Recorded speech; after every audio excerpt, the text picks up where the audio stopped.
no! Another one! Holy shit. Oh, shit. Oh, my God.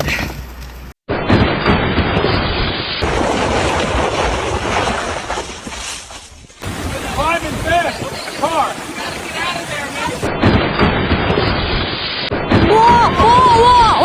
Right now, the United States is only just beginning to count the cost of the January 2026 winter storm known as Fern. From Texas to New Jersey, at least 85 people are confirmed dead, and compiled state data suggests the true toll may already be above 100. Millions have faced days without power, impassable highways, and cities frozen under record snow and ice. Here is the important part. Even as crews struggle to restore electricity in Mississippi, Louisiana, and Tennessee, forecasters are warning that a second major winter storm is already lining up for the East Coast. Oh, that extreme is drifting. Whoa! Break! Oh my God! Oh, more cars! Holy, okay, I'm staying put.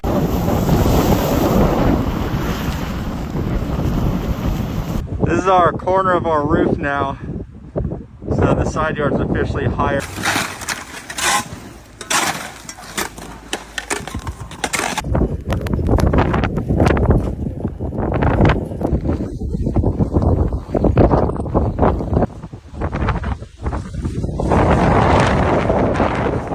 The January 2026 North American winter storm, widely known as Winter Storm Fern, did not arrive as a single sudden hit. It built up over days. According to the Weather Prediction Center, the system began forming around January 22nd, or then deepened and stretched from the deserts of the Southwest to the forests of New England and into Canada. Its core pressure dropped to around 958 hectopascals, which is more typical of a strong coastal storm than a routine cold front.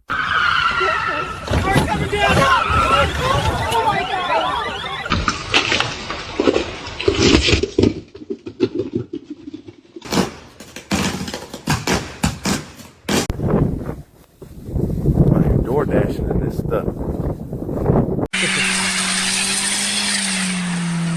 Go.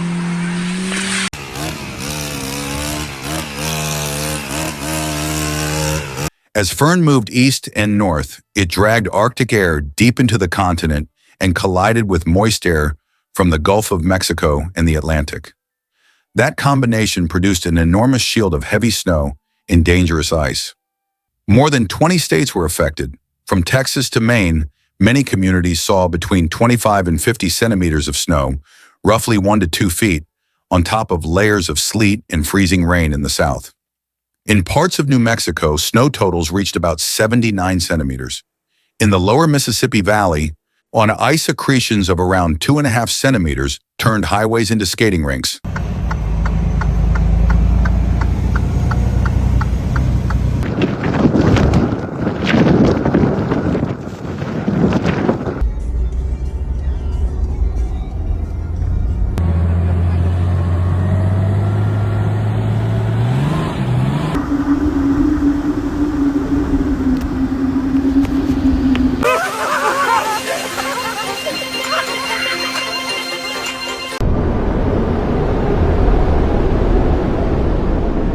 Wind turned these numbers into real damage. In Tennessee, gusts reached close to 150 kilometers per hour, strong enough to topple power poles and large trees. Long corridors of counties fell under winter storm warnings at the same time, creating one of the largest continuous warning zones ever recorded for a winter storm in the United States. Schools closed, thousands of miles of interstate highways were shut down, and more than 20,000 flights were canceled over several days. Some tracking centers already describe Fern as the deadliest U.S. winter storm since the Texas freeze of 2021 and more lethal than the Buffalo blizzard of 2022, based on combined state data.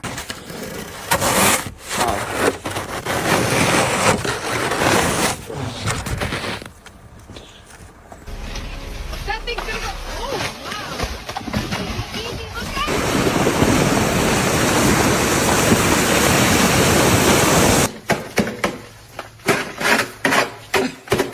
look at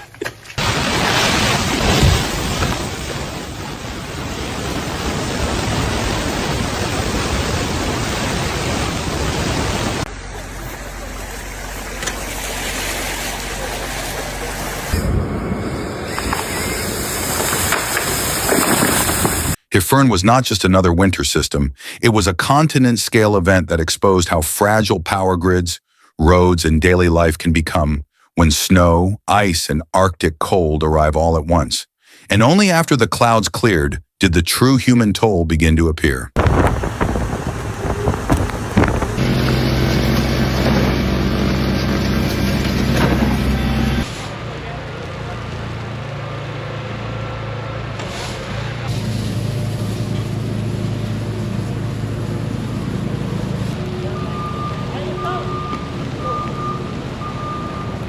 The human cost of Winter Storm Fern did not emerge all at once. At first, local reports spoke about scattered accidents, people stranded on highways, and a few tragic deaths in isolated counties. As the storm pushed from the southwest into the deep south and then up the east coast, those isolated numbers turned into a nationwide pattern. According to ABC News, citing Associated Press data, at least 85 people had died from Texas to New Jersey by the evening of January 29th. About 17 and a half inches last night. That would have been up in flames. Oh yeah, for sure.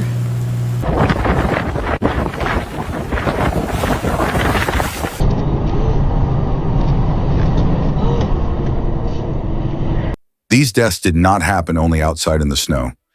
Health officials say many victims were found inside their own homes, where power outages left families without heat for days.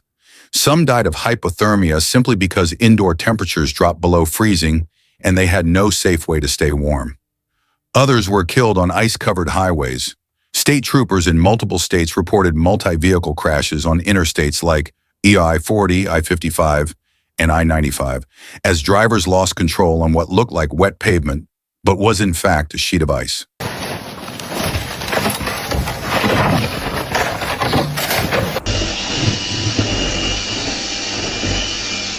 There were also quieter, hidden causes.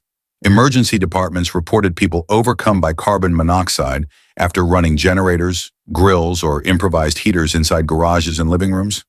Authorities in several states linked deaths to snowmobiles, sleds and cars towing people on makeshift sleds behind them. In Maine, a business jet crashed at Bangor International Airport during heavy snow, killing 6 people and adding to the storm's toll even as the main snow shield was already shifting away.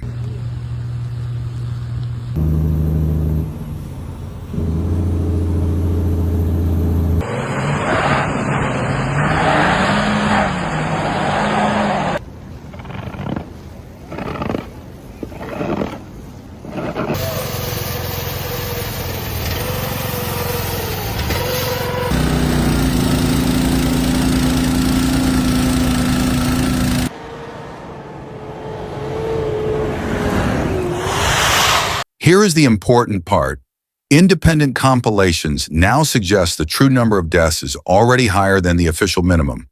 The Watchers, which aggregates reports from state agencies and meteorological services, estimates that between 108 and 115 people have died across more than 20 states. Their breakdown points to around 15 deaths in New York, 14 in Tennessee, 14 in Mississippi, and about 9 each in Texas and Indiana. That would make Fern the deadliest winter weather disaster in the United States since the Texas freeze of 2021, and more lethal than the Buffalo blizzard of 2022, which killed about 106 people.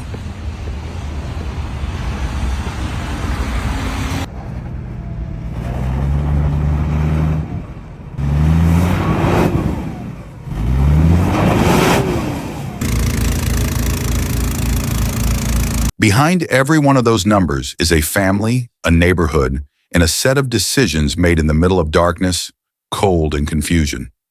The next step is to look at a few of those lives up close and understand what actually happened in the hours before everything went wrong.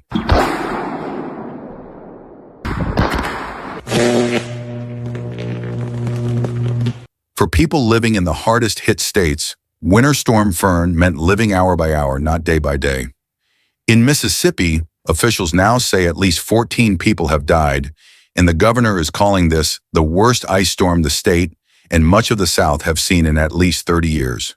Behind that statement is a network of small towns and neighborhoods where daily routines simply stopped. At the peak of the crisis, around 180,000 customers in Mississippi lost power. By the evening of January 29th, about 95,000 still had no electricity, no reliable heat, and in many cases, no clear idea when the lights would come back on.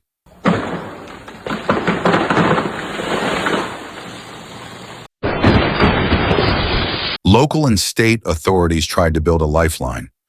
44 counties opened warming centers so people could escape homes that had dropped close to freezing indoors. The state requested and received large generators to keep critical facilities alive. According to official briefings, at least 45 big generators were deployed to water plants, prisons, nursing homes, and other key sites. Those decisions helped keep some of the most vulnerable residents safe, but they also show how close the system came to failing.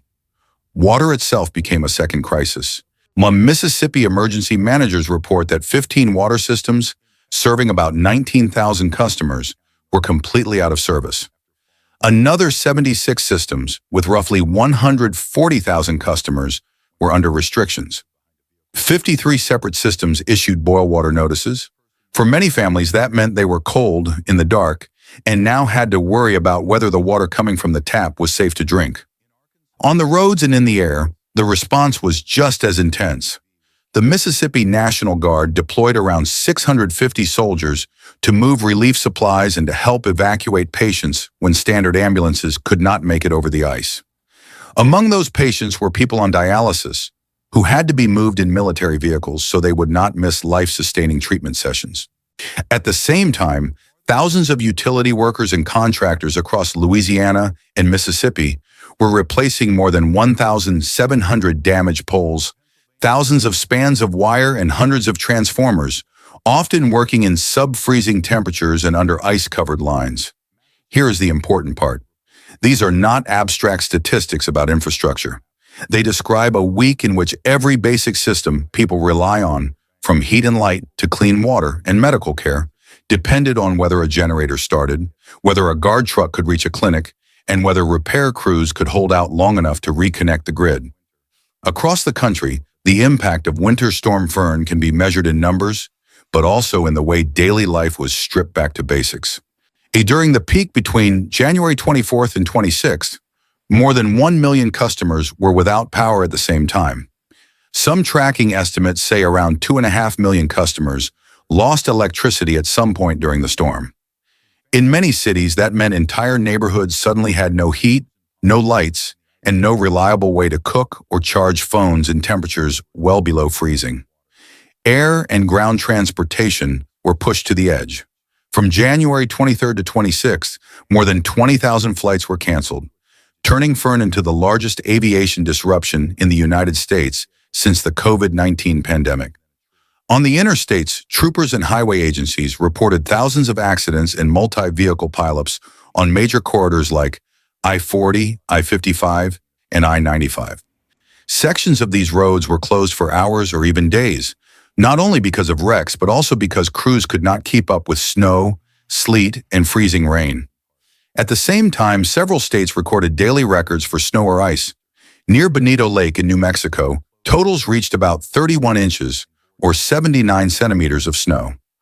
Large areas of Massachusetts, New Hampshire, and Maine saw 20 to 27 inches, placing Boston's total near 59 centimeters, and putting the storm among the 10 biggest snow events in the city's history.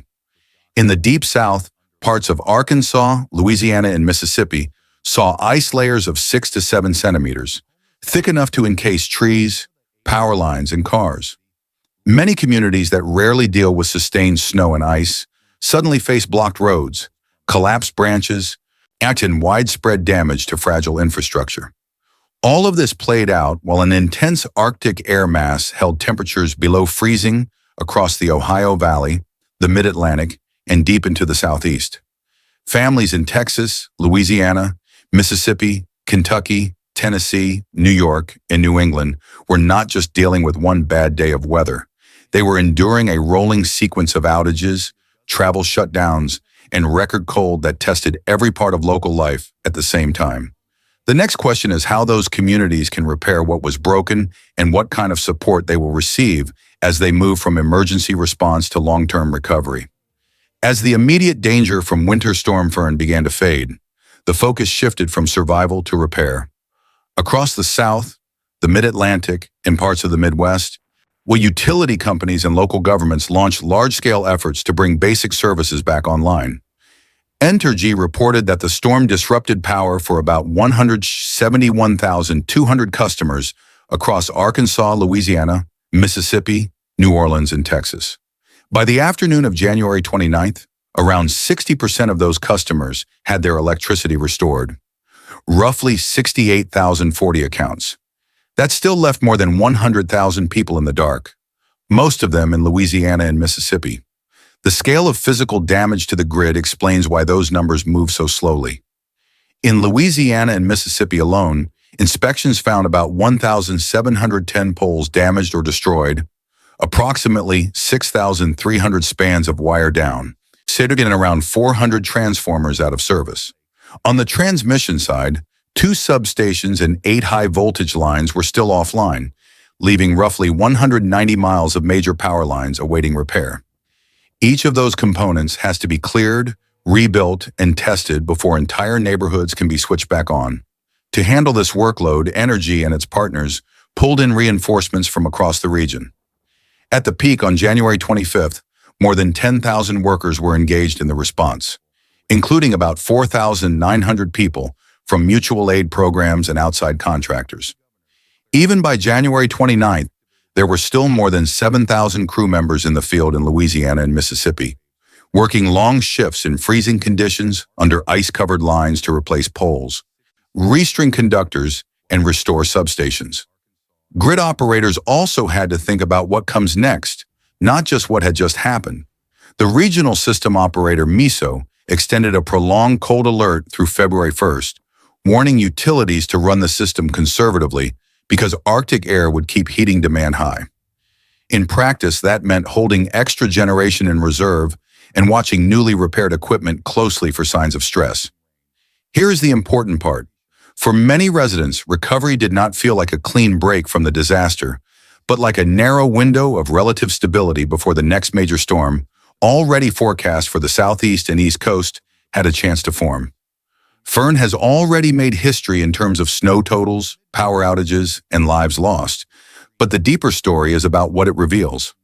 When a single winter system can knock out electricity to more than 1 million customers, damage thousands of poles and transformers, shut down water systems in dozens of communities, and cancel over 20,000 flights in 4 days, it shows how tightly linked every part of modern life is to a few critical networks. Power, transport, and water were never designed to fail all at once across such a wide area. Yet that is exactly what happened from New Mexico to Maine. The storm also exposed the gap between official minimum numbers and what residents actually experience. The confirmed toll of at least 85 deaths from Texas to New Jersey is itself severe. The compiled estimate of 108 to 115 deaths across more than 20 states suggests that many storm-related tragedies are still being counted. For emergency planners, that difference is not just a statistical detail. It raises hard questions about how well systems track vulnerable people, how quickly warnings reach them, and what support exists when power and water are gone for days in areas not used to heavy snow and ice. Another lesson comes from timing. Fern was not the end of the story. Even as Mississippi, Louisiana, and Tennessee struggled to restore basic services, NOAA's Weather Prediction Center was already warning about a new major winter storm forming over the Gulf Coast and moving up the East Coast at the end of the month. Forecasts point to heavy snow, near blizzard conditions, and coastal flooding from the Carolinas to the Mid-Atlantic and possibly into New England, with more winter storm watches and warnings now in place for more than 1 million people. For communities in the South that have just come through one of their worst ice events in 30 years, this is a second test arriving before repairs are finished. In the long term, officials and residents will have to decide how far they are willing to go to harden power grids, protect water systems, improve road treatment, and strengthen local shelters in regions that are not traditionally built for days of snow, ice, and Arctic air. Fern and the storm now lining up behind it turn those questions from distant planning exercises into urgent decisions that will shape how communities across the United States face the next extreme winter event. Winter Storm Fern will be remembered not only for its records, but for the way it turned ordinary routines into life-or-death decisions across half a continent. In less than a week, the one storm system buried highways from New Mexico to New England, cut power to more than 1 million customers, froze water systems in dozens of communities, and left at least 85 people confirmed dead, with compiled state data pointing to more than 100 lives lost. For families in Mississippi, Louisiana, Tennessee, Texas, New York, and many other states, this was not just bad weather. It was a test of how much stress their homes, their hospitals, their grids, and their own bodies could endure. At the same time, Fern showed how much strength and creativity communities can summon when everything seems to fail at once. Line workers rebuilding the grid in ice and darkness, National Guard crews moving dialysis patients through frozen streets, local officials opening warming centers and keeping fragile water systems running. These efforts are the reason the numbers are not even higher. As a new major winter storm lines up for the Southeast and East Coast, the question now is simple and urgent. How should communities change, prepare, and invest so that the next extreme winter event does not bring the same level of loss? If you have lived through this storm or others like it, share your experience and thoughts in the comments. And stay with this channel for verified updates and in-depth coverage of extreme weather around the world.